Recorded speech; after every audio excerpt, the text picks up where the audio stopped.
आज है 10 अप्रैल 2025 दिन गुरुवार। Welcome back to news 34 Hindi. तो आइए जानते हैं उत्तर प्रदेश की फटाफट 20 बड़ी खबरों को।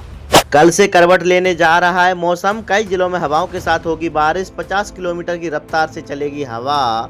उत्तर प्रदेश में बृहस्पतिवार से मौसम यू टर्न लेगा। सक्रिय पश्चिमी विक्षोभ के असर से पूर्वी तराई इलाकों के 45 से ज्यादा जिलों में गरज चमक संग बूंदाबांदी के आसार हैं। बुधवार को प्रदेश के विभिन्न इलाकों में पूर्वा हवा चली और बादलों की आवाजाही संग संत कबीर नगर, बहराइच, चोर्क आदि में छुटपुट बूंदाबांदी देखने को मिली। राज्य कर्मचारियों और पेंशन धारकों का बढ़ा 2% महंगाई भत्ता। 1 जनवरी से लागू होगी बड़ी दरें।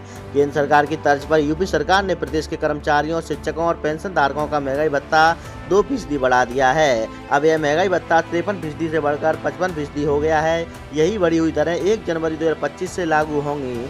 मई के महीने में अप्रैल की सैलरी बढ़े हुए महंगाई भत्ते के साथ आएगी। जनवरी से मार्च तक का एरियर बाद में भुगतान किया जाएगा। 6 जून से श्रद्धालुओं के लिए खोल दिया जाएगा राम दरबार। 23 मई को होगी स्थापना। अयोध्या के राम मंदिर में श्रद्धालु 6 जून से राम दरबार के दर्शन कर सकेंगे। इसके लिए मूर्तियों की स्थापना 23 मई को कर दी जाएगी। राम मंदिर निर्माण समिति के अध्यक्ष नृपेंद्र मिश्र ने कहा कि स्थापना के लिए प्राण प्रतिष्ठा समारोह की तरह कोई आयोजन नहीं किया जाएगा। रामलला का दर्शन करने आने वाले श्रद्धालु 6 जून से राम मंदिर के प्रथम तल पर राम दरबार का दर्शन कर सकेंगे। निजीकरण के विरोध में बिजली कर्मचारियों का विरोध प्रदर्शन। सड़कों पर उतरे कामकाज ठप। पावर कॉर्पोरेशन के पूर्वांचल और दक्षिणांचल डिस्कॉम के निजीकरण के विरोध में बुधवार प्रदेश भर से आए बिजली कर्मियों ने लखनऊ में फील्ड हॉस्टल में धरना देकर प्रदर्शन किया। ये कर्मचारी फील्ड हॉस्टल से शक्ति भवन तक रैली निकालकर पावर कॉर्पोरेशन प्रबंधन से निजीकरण को निरस्त करने की मांग को लेकर नारेबाजी करते रहे। अप्रैल के अंत तक पूरा हो जाएगा राम मंदिर का निर्माण। परिसर में स्थापित होंगी 18 मूर्तियां। श्री राम जन्मभूमि तीर्थ क्षेत्र ट्रस्ट के महासचिव चंपत राय ने बताया कि राम मंदिर का निर्माण कार्य अप्रैल के अंत तक पूरा हो जाएगा। राम जन्मभूमि परिसर में काम कर रही सभी क्रेन हटा दी जाएंगी। इसके बाद परकोटा के उत्तर और पूर्व दिशा में जो काम छोड़ दिया गया है उसे पूरा किया जाएगा। प्रदेश में वाहन खरीदना होगा महंगा। 10 लाख की गाड़ी के लिए देने होंगे अतिरिक्त 10,000 रुपए। प्रदेश में 2 पहिया और 4 पहिया वाहन खरीदना महंगा हो गया है। सरकार ने वाहन खरीद पर 1% रोड टैक्स बढ़ा दिया है। अभी तक जिन 2 पहिया वाहन का मूल्य 1 लाख है, अब उन पर 1,000 रुपया अतिरिक्त खर्च करना पड़ेगा। इसी तरह 10 लाख तक के 4 पहिया वाहन पर 10,000 रुपया अतिरिक्त देना होगा।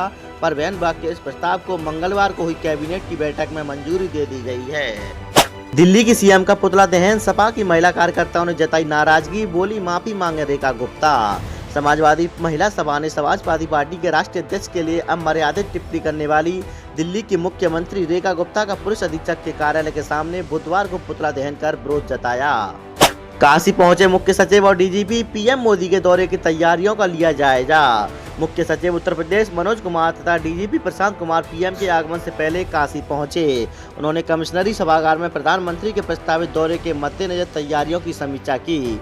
समीक्षा बैठक में मंडलायुक्त कौशल राज शर्मा द्वारा अधिकारियों के समक्ष प्रधानमंत्री के आगमन के दौरान होने वाले लोकार्पण और शिलान्यास तथा आगमन के संबंध में की गई सभी विभागीय तैयारियों को बताया गया। कंडक्टर बनने पहुंची बीएड, एमकॉम, एमएससी पढ़ी महिलाएं। 392 भर्ती में सिर्फ 47 अभ्यर्थी हुई शामिल। रोडवेज बसों में महिला कंडक्टर संविदा भर्ती मेले में डिग्री धारक महिलाएं भी पहुंची। बीएड, एमकॉम और एमएससी, बीएससी, बीकॉम की डिग्री धारक महिलाओं ने इंटर पास परिचालक भर्ती मेला में आवेदन किया। सिर्फ इंटर पास का ही सर्टिफिकेट मांगा गया। परीक्षा के दौरान बायोमेट्रिक सत्यापन में गड़बड़ी पर एजेंसी को लगेगा 10 गुना जुर्माना। नई व्यवस्था लागू। उत्तर प्रदेश लोक सेवा आयोग की भर्ती परीक्षाओं के दौरान परीक्षा केंद्र में बायोमेट्रिक सत्यापन में किसी भी तरह की गड़बड़ी के लिए संबंधित एजेंसी को उपस्थिति परीक्षाओं के लिए निर्धारित राशि का 10 गुना जुर्माना देना होगा। आयोग ने परीक्षा में गड़बड़ी के लिए एजेंसी की जिम्मेदारी तय करते हुए यह व्यवस्था लागू की है। बरेली होकर गुजरेंगी 16 और विशेष ट्रेन। रेलवे ने जारी की समय सारणी। गर्मी के मौसम में यात्रियों की सुविधाओं का ख्याल रखते हुए रेलवे बरेली होते हुए 16 और ग्रीष्मकालीन विशेष ट्रेनों का संचालन करेगा। यह ट्रेनें जम्मू तवी राजगीर, योग नगरी राजगीर, कटिहार अमृतसर के बीच चलाई जाएंगी। माता वैष्णो देवी कटरा, वाराणसी, वाराणसी चंडीगढ़, आनंद विहार मुजफ्फरनगर, आनंद विहार बरौनी और लखनऊ नई दिल्ली के बीच भी विशेष ट्रेनों का संचालन होगा। नगर पालिका के पुराने क्षेत्र में ही लागू होगी महायोजना, नए क्षेत्र के लिए यह होगा।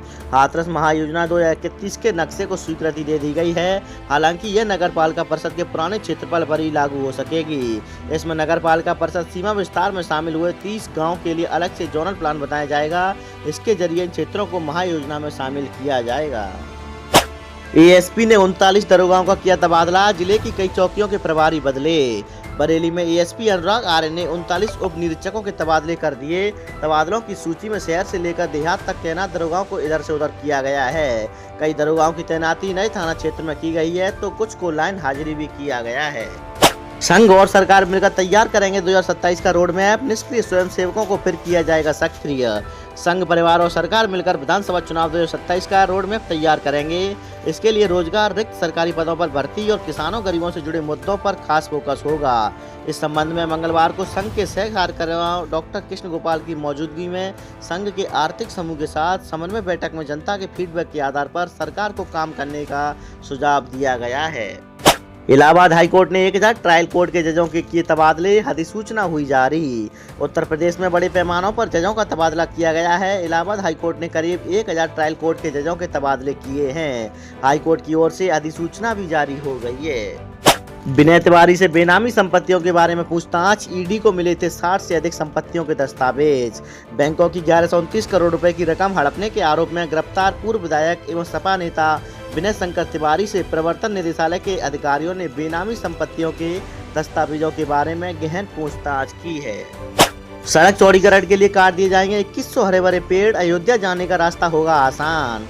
रायबरेली के सलोन से अयोध्या का रास्ता सुगम होगा। इसके लिए सलोन जगदीशपुर मार्ग 4 लेन बनाने की कवायद तेज हो गई है। एक और जहां किसानों को मुआवजा वितरण किया जा रहा है, वहीं चौड़ीकरण के दायरे में आने वाले 2100 पेड़ों को हटाने की प्रक्रिया शुरू कर दी गई है। वन विभाग ने चौड़ीकरण के दायरे में आने वाले पेड़ों को चिन्हित करने का काम शुरू कर दिया है। नोएडा में एचपीवी टीकाकरण अभियान शुरू, आनंदीबेन पटेल बोली एमपी विधायक इस पर काम करें। उत्तर प्रदेश की राज्यपाल आनंदीबेन पटेल नोएडा सेक्टर 91 स्थित पंचशील बालक इंटर कॉलेज में हुए एक कार्यक्रम में शामिल हुई। इस मौके पर बच्चों की ओर से सांस्कृतिक कार्यक्रम के अलावा महिलाओं के सर्वाइकल कैंसर प्रिवेंशन एवं वैक्सीनेशन के लिए किए जा रहे प्रयासों की जानकारी दी। साथ ही एचपीवी टीकाकरण अभियान की शुरुआत हुई। 7 से अधिक उड़ानें हुई लेट, यात्रियों ने किया हंगामा, 6 घंटे तक लेट हुए विमान। अमौसी एयरपोर्ट पर मंगलवार की रात से लेकर बुधवार सुबह तक 7 विमान देरी के शिकार हुए। इसको लेकर नाराज यात्रियों ने हंगामा किया। विमानों की लेटा तलीफी दिल्ली एयरपोर्ट के रनवे पर ट्रैफिक अधिक होने के चलते रही। मदरसों की नियुक्तियों में हुई भारी धांधली, कईयों ने लगाए फर्जी दस्तावेज, दोबारा फिर से हुई जांच। अलीगढ़ जिले के शासकीय सहायता प्राप्त मदरसों में नियुक्तियों में भारी धांधली हुई है।